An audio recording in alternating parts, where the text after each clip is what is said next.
കാറും ബൈക്കും കൂട്ടിയിടിച്ച് യുവാവ് മരിച്ചു. വിളക്കോട് പാനേരി ഹൗസിൽ ടി.കെ. റിയാസാണ് മരിച്ചത്.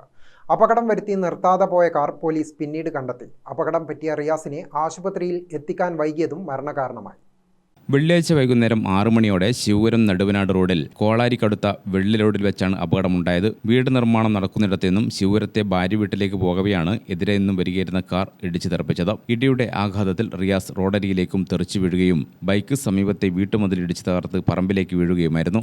അപകടത്തിന് ശേഷം കാർ അമിത വേഗതയിൽ പാഞ്ഞു പോവുകയായിരുന്നു. തലയ്ക്ക് ഗുരുതരമായി പരിക്കേറ്റ റിയാസിനെ ആശുപത്രിയിൽ കൊണ്ടുപോകാൻ വാഹനം ലഭിക്കാത്തതിനാൽ 20 മിനിറ്റോളം റോഡരികിൽ കിടന്നു. ഉരുവച്ചാലിൽ നിന്നും ആംബുലൻസ് എത്തി ആദ്യം ഉരുവച്ചാലിലെ സ്വകാര്യ ആശുപത്രിയിലും പരിക്ക് ഗുരുതരമായതിനെ തുടർന്ന് കണ്ണൂരിലെ സ്വകാര്യ ആശുപത്രിയിൽ എത്തിച്ചെങ്കിലും ജീവൻ രക്ഷിക്കാൻ സാധിച്ചില്ല. പിന്നീട് നാട്ടുകാരും പോലീസും നടത്തിയ തിരച്ചിലിനിടെയാണ് മട്ടന്നൂർ സ്റ്റേഷൻ പരിധിയിലെ താഴെ വെമ്പടിയിലെ ഒരു വീട്ടുമുറ്റത്ത് നിർത്തിയിട്ട നിലയിൽ കണ്ടെത്തിയത്. ശിവപുരം സ്വദേശിയുടേതാണ് കാർ.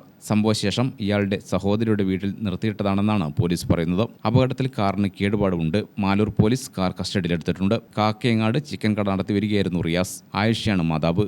ഫസീലയാണ് ഭാര്യ. അജ്വ, അമ്ര, 8 മാസം പ്രായമുള്ള ഒരു കുഞ്ഞുമുണ്ട്. ഗ്രാമിക ന്യൂസ്, മട്ടന്നൂർ.